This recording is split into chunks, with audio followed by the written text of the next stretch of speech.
Hello, everyone. My name is Josh, and this is the Teams Recap. This is actually me getting back to a regular schedule and having a second episode in the week following the last one. So let's see if I can keep that momentum up. And this week, once again, I have a guest host with me. Most of you may have heard of him, though there may be confusion about who he is with the hashtag that we're going to discuss in a second here. But fellow MVP Pat Richard. Pat, welcome to the show. Please let everybody know who you are and what you're up to these days. Thanks, Josh. Thanks for having me on. I guess this is reciprocity for having you on my podcast, right? Of course. I'm Pat Richard. I'm the principal Microsoft UC architect at Voss Solutions. Voss has a bunch of Cisco stuff out. If you've ever used CUCDM in a Cisco shop, that's actually our software white labeled for Cisco. And now that's been extended in the non-white label arena for Skype for Business as well. So if you're in a multi-vendor environment such as Cisco and Skype for Business, then it's a great tool for you to manage and provision your users. And then some migration software called Migrate to UC, which allows you to look into your legacy PBXs, do a complete discovery of what you have, versions, configurations, bring them into a nice database to get them all cleaned up and then exported to be imported into Skype for Business. From a blog perspective, ucunleashed.com, that's where I do most of my stuff. Lots of stuff there on PowerShell around the Microsoft UC stack, Teams and Skype for Business and Exchange. And just started yet another blog, the UC Inside Track. You were on there in the last episode, so we talk about the UC stack as far as it relates to Microsoft, and I usually have a special guest on. It's usually an MVP or an MCM or somebody from Microsoft. So it's been a lot of fun so far. Cool. Yeah. All right. We'll get to a little bit more of what's coming up with UC Inside Track at the end of the show here. Captain, you've had a couple people on the show before me. Mm-hmm. You had Jonathan McKinney. Yep. Matt Landis, and who am I missing? You had a third before me, right? Yeah. So let's take a look here. You've had a pretty busy first part of the year and everything with this new podcast, and it's going quite well. I think people are quite happy that you're back to recording. So. Yeah, it was tough to give up on the UC architects, but logistically it became pretty difficult to manage 15 people in like 13 different time zones. So I could only imagine. And for the record, that is the official reason. I had nothing to do with it. So sure, we'll go ahead. We'll go with that, Josh. It's all your fault. But we don't want to forget about Tom Arbuthnot too. He was Tom. The second episode. Yeah, that's right. All right, so that was that was the first few guests, and then I was your fourth, and we'll talk a bit about your fifth coming up here at the end of the show. Let's jump over to our content, though. We are going to share this desktop out here, and then we will bring up the content. So I trust you can see everything clearly there, Pat? Yeah, I've got stuff open on my end, so. Okay, great. So we are going to start with talking about a pretty big chunk of news that just happened a couple days ago. The calling plan preview for our friends to the north, and for you, kind of actually friends to the east a little bit, right, over in Detroit. But yeah, if you stand in the right spot in Detroit, Canada is also to the south. But there you go. Yeah, that's a little tidbit for you. So this is big news. Obviously, and I talked about this on UC Inside Track in December. There was a ton of new features that got rolled out by Microsoft for Teams. Yes, and one of them was a lot of the voice stuff, the calling plans and everything. So it's good news to see this come in preview to Canada. So it's not wide release to Canada. Organizations will still have to opt into it. But I think it's a great way for some organizations to kind of play around, start kicking the tires with what phone system, previously called Cloud PBX, is all about, and see if it's right for their organization. It really is. I mean, and you look at this post that was written by Paul Cannon over at Microsoft out in the tech community, And that's exactly how he starts out the post, is talking about all these new features related to phone system that were released into Teams at the end of 2017. Mhm. And that is a great segue into, and by the way, the much awaited calling plan for Canada is right around the corner here. And so now, as you start to use phone system as part of a Canadian tenant, you're going to be able to do the same testing that you would in Skype for Business in Teams as well. This is really the first calling plan preview that has occurred with Teams having phone system. So kind of a big deal for them there. And I know there was a lot of curiosity and hype and talk about when Canada was finally going to be added to the list. And so this day has been waited for by many for a long time. Right. And we've talked about, collectively about the roadmap that Microsoft has had for Teams and how well they've been able to kind of stick to that schedule and release those features. So the fact that this is starting to roll out now, I think is great. So organizations can go to SkypePreview.com and sign up to be part of the preview program for phone system. Users will still have to have the appropriate licenses. So, an E5 license or a lower level license with the phone system add-on. Right. So there is still that requirement, but you'll be able to tie then, PSTN numbers to those users. And what's interesting is, the phone system works for both Skype for Business Online and for Teams. So right. You can utilize it for either product. Yeah, and either way, whether you're testing it, whether you're starting to kick the tires in Teams with calling or not, if you are in Canada and you're getting ready to adopt, then you can use calling in both locations now. All the same tenant dial plans, normalization rules, all that stuff. Will go between both tools. You had mentioned SkypePreview.com, so I've taken a little trip over there. And then if you want to sign up for this and you're an organization that qualifies, you would click on organization here instead of individual. And at the very bottom here, we've got the new Canada calling plan preview. And so if you click on that, it's going to let you walk through the qualifications, requirements.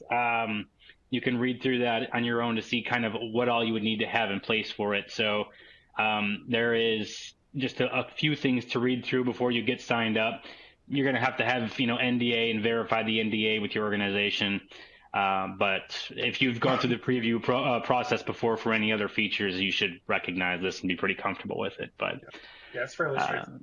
I mean, this is pretty big news, and it has been, at least with the cadence we had before on how often a new set of countries in preview would come out. This has been a long time in waiting. There hasn't been another country announced since the last two for quite an extended period. And even then, they were kind of doing the countries in doubles. And so here we have one country, and it's been a long time. I imagine there's been a lot of work behind this one country. So I wonder if we'll see any more coming around the corner here soon. But I guess we'll have to wait and find out. Yeah, I think we will. And it's key to understand that, when an organization signs up for Skype for Preview, it's not just so that the organization can start testing out these features. It's also so that Microsoft can get the feedback from those organizations about, hey, this is working well, or hey, this is kind of a pain point for us, or hey, we're noticing this. So it's a two-way street. It really is. Yeah, when you sign up for preview, make sure that you're ready to do that. It's not just a one-way thing. Microsoft's helping you by letting you, play with these new things, but you need to help Microsoft, provide a better service. And I've highlighted that in the requirements here where you go to sign up on the preview page. It does say right there, users will be expected to complete frequent program surveys and to provide feedback, as well as join occasional live feedback sessions and actively provide feedback. So two-way street indeed. Let's jump over. Pay no attention to the flashing lights. That's some home automation here. So. Yeah, exactly. All right. So Canada, good for you guys. Awesome. Looking forward to seeing how that rolls out and having it go in GA here soon. Next up, some new features for the Mac. Now these Yay! features, I know, yeah, they've done a great job at keeping up with regular updates on Macs, and so now we have some January updates as well. Very important ones, actually, just a couple of them, but very important. These are not updates that are coming out for the client alone. They're not just a client update. Right. The functionality we're talking about here comes from the January 2018 cumulative update for Skype for Business Server, and we'll get to that in our next tab here. But for now, we've got this page here that shows two pretty big titles about what is supported with this new update. I would say that first one is probably the one that I've heard the most noise on. I don't know about you, but Yep. yeah, location-based routing. People Yeah. have been waiting for that support in Macs for a long time, and finally that capability has been provided. Right, and so let's talk about location-based routing for a minute. So it's the ability for your voice traffic to take the most effective route based on where you are. So if you are typically in the United States and you connect to a U.S. Data center, and then you travel for business to, say, London, you don't want all of your voice traffic to go all the way back to the U.S. if you're calling somebody else in London. So LBR will allow the traffic to take the most efficient route and egress where it needs to touch the PSTN network. So, from a quality perspective, this is huge. Yes. From an efficiency and cost perspective, this is big. So it's great to finally see that LBR is coming to the Mac client. So Absolutely. Yeah, it's a really, I mean, I've heard a lot of, I'm not a Mac guy myself. Only recently was I provided with a Mac to do some troubleshooting on for clients that use Macs. But I admittedly, I sadly am almost never touching it. But that is one of the big asks we've heard for quite a while from our Mac users is LBR. And so yeah, we've got that there now. yep. Display IM disclaimers. This is cool. It's great that it's there. I don't think, though, that outside of Macs, I have run into too many environments where this is actually put into use that often.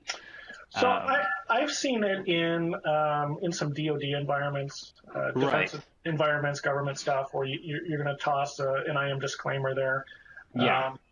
I've never really cared for how it was displayed. I thought it could be displayed better and kind of stand out more from your typical IM text on the screen. But the fact that it's coming to the Mac client is big, if not for one reason, and that is feature parity. Yes.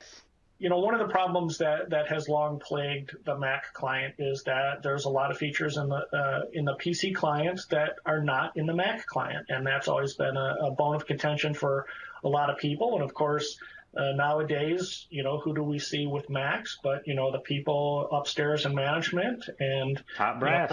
they don't see some of these really nice features. So anything that comes to the Mac client that's not been there before, I think is big. It is. It's a win for sure. And I mean, not just DoD or military, but anywhere else that has specific regulation, requirements centered around providing a disclaimer, et cetera, especially in a federated relationship with other clients or prospective clients, et cetera. These are a big deal in those cases. And so, yeah, like you said, reaching that feature parity, no matter what the feature is important when it comes to the Mac client. Right, and hopefully we'll see this trend continue. I mean, there are some features that I'd love to see in the Mac client, and give and take control of desktop sharing is one, especially because if you have users that need to connect to the help desk, or you have help desk staff that are helping other people, the ability to give or take control of desktop sharing has never been in the Mac, and from what I've heard, it's because there are some core limitations within the OS itself. So who knows? Maybe Microsoft will find some way around that. But I know it's been a real issue in some of the environments I've been in. Yeah, I mean, it's coming to Teams quicker than that's coming to Mac, right? Yeah. So, but yeah, this post, again, another tech community post. At the very top, they link to the 2018 CU, which we're about to dive into in a bit more detail here. And then at the very bottom, they give you a link to install the Mac app if you don't already have it. So very good news for Mac users. Good stuff indeed. Let's use this opportunity to jump over to the actual CU page itself and take a look at some of the quite amazing list of things that are addressed and fixed in this January 2018 update. There's a pretty good, I want to say about a dozen different items listed here, in addition to what we just talked to. And I don't want to, we're not going to dive through each one of these one by one and really hash into what that is or what it means. But as we just kind of cherry pick a few of these things, the top two items have to do with LBR already. Precedence of Skype for Business, online users caller ID, and Cloud PBX with PSTN connectivity, the inability to join Skype meetings with the Mac client, support for the new CS calling line identity commandlet in a hybrid environment. There's a pretty big laundry list of things that, as you read through it, you're like, wow, that's no small thing. That bottom one there, the prerequisite. Yes. That kind of, as somebody who writes a script that deploys prerequisites for Skype for Business servers, that one came around and bit us too. So we had to kind of scramble and update some of our scripts and automation to kind of deal with that. So it's glad that Microsoft is fixing that within the CU. And I mean, that prereq was really a headache for quite a while. And yes, exactly. It's great to see that they have finally addressed that with the CU. Now, one thing about the CU I do want to call out down here in the installation methods. We've got our prerequisites, etc. But if you want to obtain the CU, it's not a matter of simply going out there and downloading it. You do need to submit a request to the Microsoft customer service and support through their website. So that is linked to here in this article. So if you want it, you can go grab it. They also give you a link to the December 2017 cumulative server update installer. Yeah. So pay attention there, because I whizzed through this page originally and said, oh, here's the link to the installer, and downloaded it. Oh, wait, that's the wrong one. So that's the previous one there. Yeah. And then they give you the instructions, of course, for walking through and applying the updates on your front ends and back ends and standard edition and all that good stuff. So. So big news. I think Microsoft's general guidance, at least what I saw what was over on the Mac tab we were just looking at, was Microsoft recommends you install this only if you're experiencing some of the issues that are being experienced or described. And so, there's that. But also, as it calls out, there's a lot of fixes in here that you might want to make sure you're not dealing with that before you dismiss the update as a whole, because this is quite a large number of issues. So, all right. It's very, very important too that you look through these installation methods. There's, as with every cumulative update for Skype for Business, there's always manual tasks that you have to do, some database updates, things like that. So make sure you go and not just run the installer. Right. And cycle some services. You need to go through and make sure the databases are always up to date and stuff like that. So.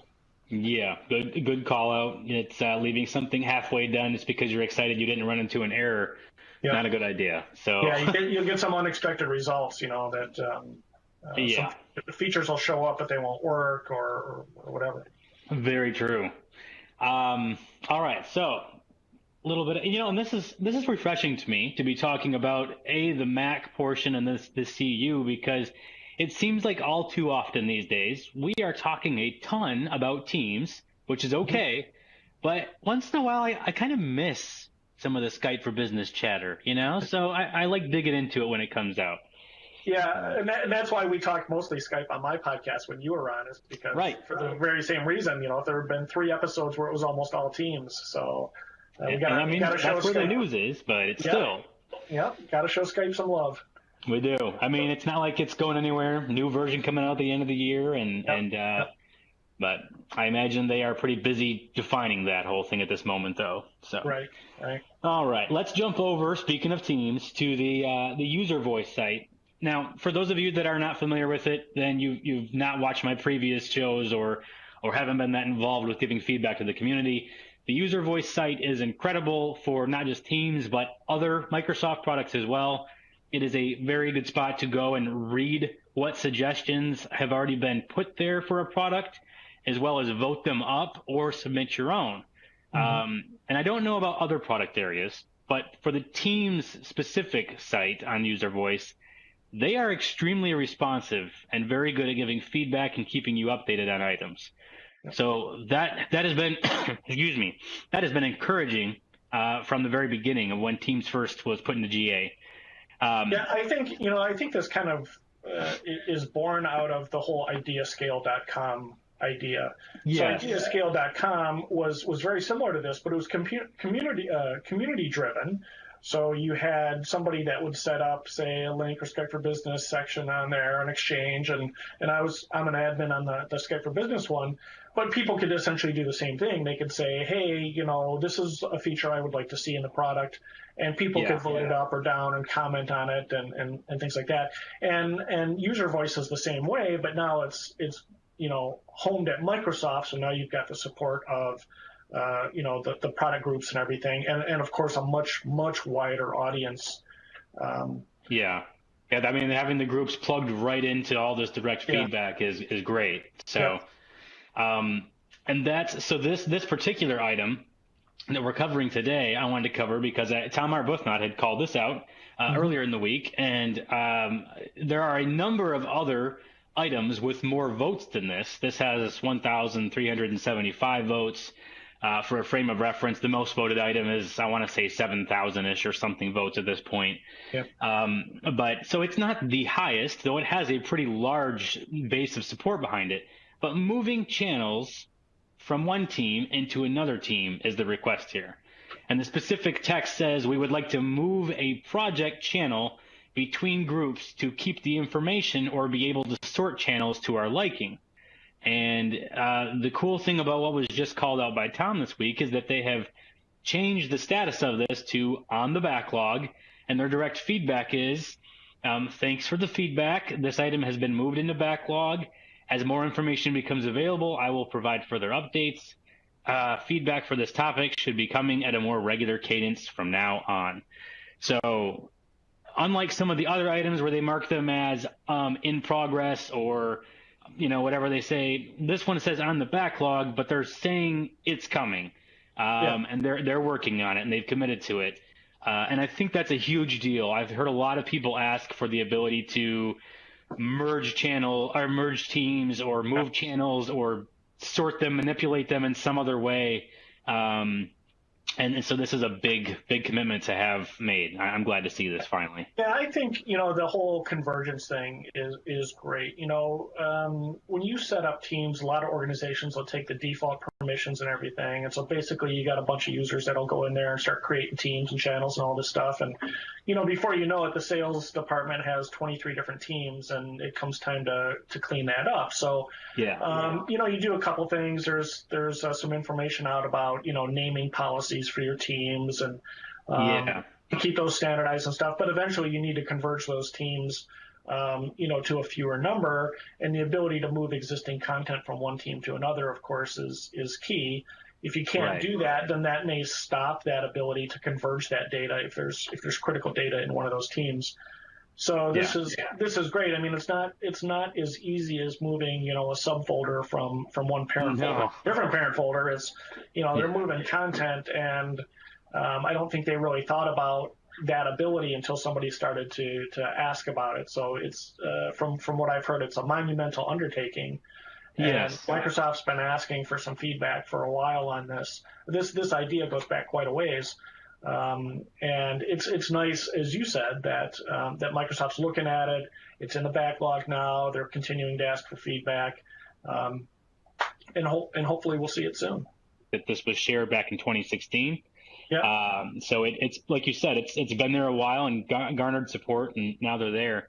Yeah. I think as people started to play and adopt and realize the potential of teams, they were like, this is all great and wonderful, but they realized at the same time that the propensity for sprawl was quite large. And, they think about the historical problems of distribution lists and all these different things that it's been hard to rein in and keep in check within a large organization. And they don't want to see the same things start to hamper down what Teams is capable of. And Right. so the product group is working on a number of items at this stage to help admins and IT pros be able to better manage this environment. Keep finding the balance of giving people their freedom while still keeping it in check is a monumental thing for them to have to tackle. So I'm glad to see little pieces like this come out that they're committing to. Yeah, and I think, as you mentioned, they're working to improve it. There are a couple articles out there that I think any Teams administrator should look at, and one is limiting who can create groups, which will limit who can create teams. Right. And then the next is a naming convention, so you don't get, Bob's Cool Sales Team as a team name or some really long team names or whatever. So you can standardize it a little bit, but still give people the freedom to go out there and have some fun and kick the tires. Yeah. Good step in that direction. Mm-hmm. All right. That is about what I had for product news at this stage. Now what I want to do is go over to that blog post you mentioned earlier, the blog site, actually, UC Unleashed. And so here we are at UC Unleashed. Yeah. We've got episode 4 sitting in front of us, which just so happens to be with me as the special guest. So shameless plugs galore. Awesome. Well, you paid the entry fee, so. Oh, there you go. It's my turn at the mic, so that's say what I want, right? But yeah, great episode. We had a good time talking and covering several different topics, including Skype for Business, client updates, a few other things out there. So if you are interested in listening to this episode, and I know you are, there is a link right down here. Takes you over to Voss's website to listen to that MP3. And then Pat can cover the about 27 different options that are available for following this podcast and tuning into it as well. Yeah, if you can't find this podcast, then you're not looking hard enough. But RSS, iTunes, Google Music Play, Podcast Addict, TuneIn. It's listed on the Voss Solutions website. It's listed on my blog site. It gets tweeted by me. It gets tweeted by the people at work. So it would be hard. You'd have to work hard to not see it. Pat'll even send you a physical piece of mail if you need that kind of reminder. I'll send you a postcard.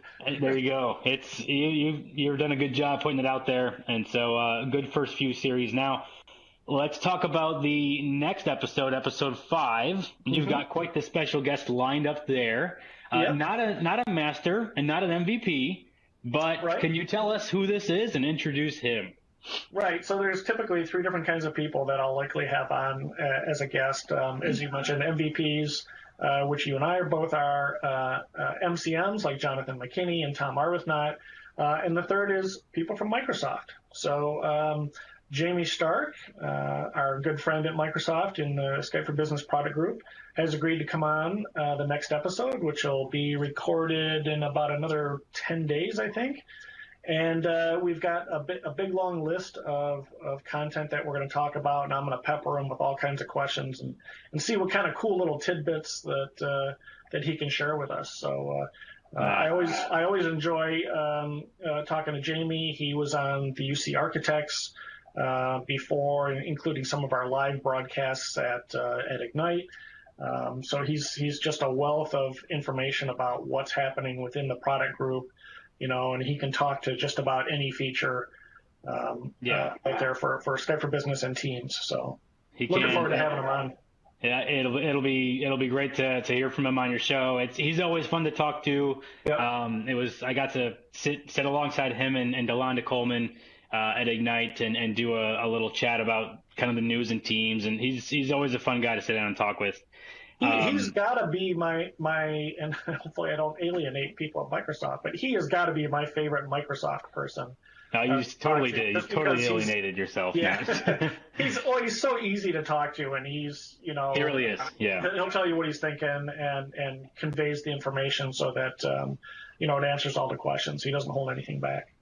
So Jamie, if you're watching, we're continuing to up the pressure on how you must deliver here.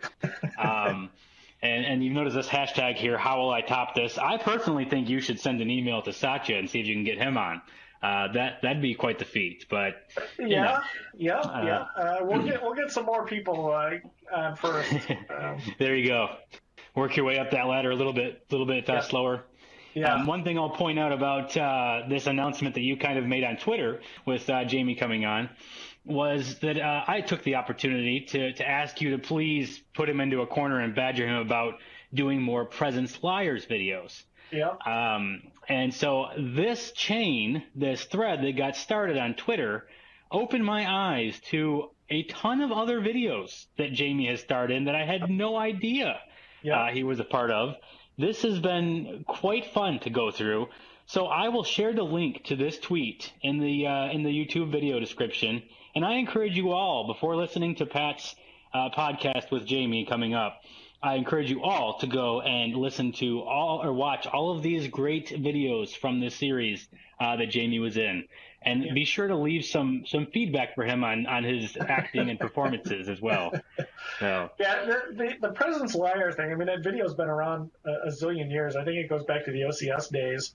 And I've been after him for several years now, saying, "Hey, you've got to do one that's been updated." So I think I'm going to try and corner him at Enterprise Connect and see if there we you can go. film a new one and get it up. So, There you but go. he's been a good sport about people, tweeting links to all these really old videos of him. So He really has.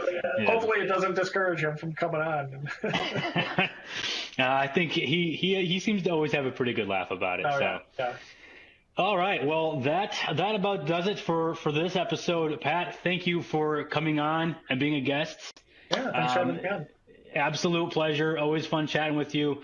And we will hopefully be here either next week or the week after. I'm not set to a current schedule these days, but with the rate at which big news was coming out over the last week, we needed to jump on and record something. So I appreciate you jumping on short notice and chatting with me. Sure, no worries. All right. Well, everyone, thank you again for watching. Hopefully we'll see you back here for the next episode. And yeah, that's it for today. Thank you. Adios.